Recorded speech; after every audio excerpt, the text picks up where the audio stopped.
തമാശയായിട്ട് അവർ സംസാരിച്ച കാര്യമൊന്നും അവിടെ പറഞ്ഞു. ഈ PMS എല്ലാം പറഞ്ഞത് കേട്ടില്ല ഞാൻ.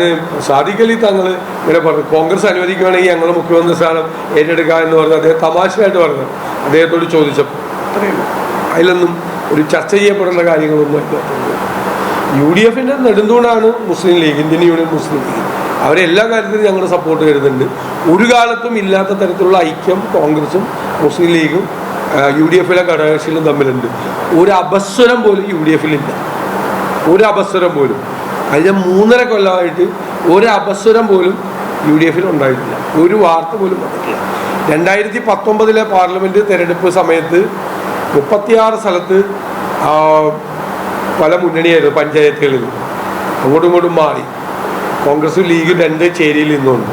ഇപ്പോൾ കേരളത്തിൽ ഒരു സ്ഥലത്തും അങ്ങനത്തെ മുന്നണികളോ സംവിധാനങ്ങളോ ഒന്നുമില്ല, എല്ലാ സ്ഥലത്തും ഒരുമിച്ചാണ് നിൽക്കുന്നത്. ഇപ്പോൾ തന്നെ മലയോര സമരയാത്ര എല്ലാവരും ഒരുമിച്ചാണ്, ഒരു ടീമായിട്ടാണ് പോകുന്നത്. ഒരു തരത്തിലുള്ള അവസരങ്ങളും ഇല്ല. പിന്നെ PK കുഞ്ഞാലിക്കുട്ടി UDFിൻ്റെ ലീഡർഷിപ്പിൽ തന്നെ നിൽക്കുന്ന ആളാണ്, പരിണതപ്രജ്ഞനായ നേതാവാണ്. അദ്ദേഹത്തിൻ്റെ അഭിപ്രായങ്ങൾ ഞങ്ങൾ തേടാറുണ്ട്. രാഷ്ട്രീയത്തിൽ ഒരുപാട് കരുണാകരൻ, AK ആന്റണി, ഉമ്മൻചാണ്ടി തുടങ്ങിയ നേതാക്കളോടൊപ്പം ഒക്കെ മന്ത്രിസഭയിലൊക്കെ ഇരുന്ന് പരിചയസമ്പന്നനായ ഒരാളാണ്.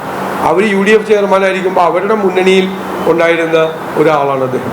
അപ്പോൾ എനിക്ക് പ്രതിപക്ഷ നേതാവ് എന്നുള്ള നിലയിൽ, അദ്ദേഹം ഉപനേതാവ് എന്നുള്ള നിലയിൽ പൂർണ്ണമായ സഹകരണം അദ്ദേഹവും അദ്ദേഹത്തിൻ്റെ പാർട്ടിയും നൽകുന്നുണ്ട്. ഒരു പരാതിക്ക് പോലും ഇട നൽകാത്ത രീതിയിലുള്ള സഹകരണമുണ്ട്. ഞങ്ങളെ ഹാപ്പിയാണ്.